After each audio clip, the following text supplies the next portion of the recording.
Hello दोस्तों, आप सभी को मेरा नमस्कार। Vinod Gupta motivation YouTube channel पर आप सभी का स्वागत है।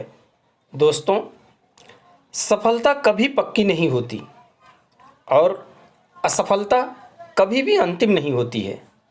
इसीलिए अपनी कोशिशों को तब तक जारी रखिए जब तक आपकी जीत इतिहास ना बन जाए। किसी से दोस्ती करनी है तो गणित के शून्य की तरह करो।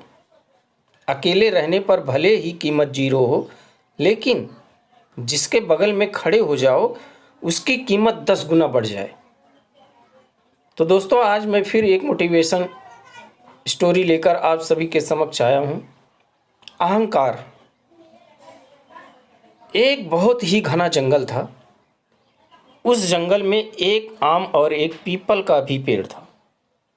एक बार मधुमक्खी का झुंड उस जंगल में रहने आया, लेकिन उन मधुमक्खी के झुंड को रहने के लिए एक घना पेड़ चाहिए था। रानी मधुमक्खी की नज़र एक पीपल के पेड़ पर पड़ी, तो रानी मधुमक्खी ने पीपल के पेड़ से कहा, हे पीपल भाई, क्या मैं आपके इस घने पेड़ की एक शाखा पर अपने परिवार का छत्ता बना लूं? पीपल को कोई परेशान करे यह पीपल को पसंद नहीं था। अहंकार के कारण पीपल ने रानी मधुमक्खी से गुस्से से कहा, हटो, यहाँ से जाकर कहीं और अपना छत्ता बना लो, मुझे परेशान मत करो। पीपल की बात सुनकर पास ही खड़े आम के पेड़ ने कहा, पीपल भाई, बना लेने दो छत्ता, ये तुम्हारी शाखाओं में सुरक्षित रहेगी। पीपल ने आम से कहा, तुम अपना काम करो, इतनी ही चिंता है तो तुम ही अपने शाखा पर छत्ता बनाने के लिए क्यों नहीं कह देते? इस बात से आम के पेड़ ने मधुमक्खी रानी से कहा, हे रानी मधुमक्खी, अगर तुम चाहो तो मेरे शाखा पर अपना छत्ता बना लो।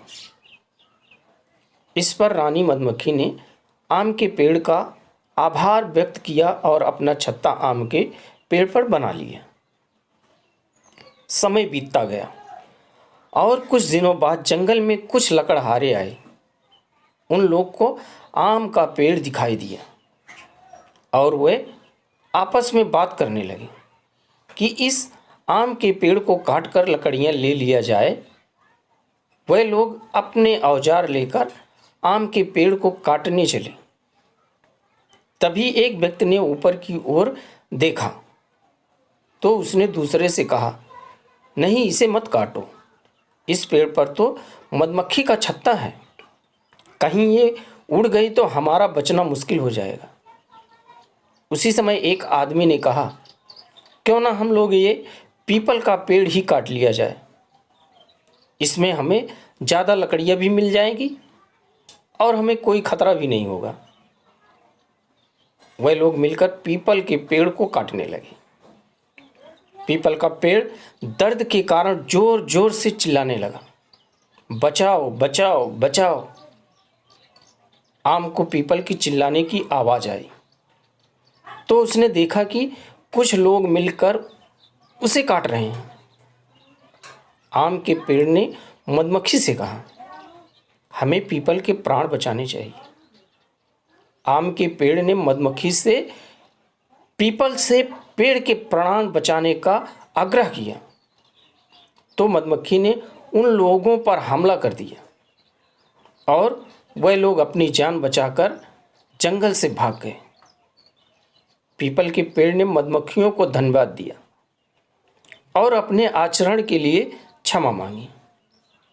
तब मधुमक्खियों ने कहा, धन्यवाद हमें नहीं, आम के पेड़ को दो जिन्होंने आपकी जान बचाई है, क्योंकि हमें तो इनको कहा था अगर कोई बुरा करता है तो इसका मतलब यह नहीं है कि हम भी वैसा ही करें। अब पीपल को अपने किए पर पछतावा हो रहा था और उसका अहंकार भी टूट चुका था। पीपल के पेड़ को उसके अहंकार की सज़ा भी मिल चुकी थी। तो दोस्तों, हमें कभी अहंकार नहीं करना चाहिए। जितना हो सके लोगों के काम भी आना चाहिए, जिससे वक्त पड़ने पर तुम भी किसी से मदद मांग सको। जब हम किसी की मदद करेंगे तभी कोई हमारी भी मदद करेगा। तो दोस्तों आज के लिए बस इतना ही, फिर मिलेंगे नेक्स्ट वीडियो के साथ। तब तक के लिए जय हिंद।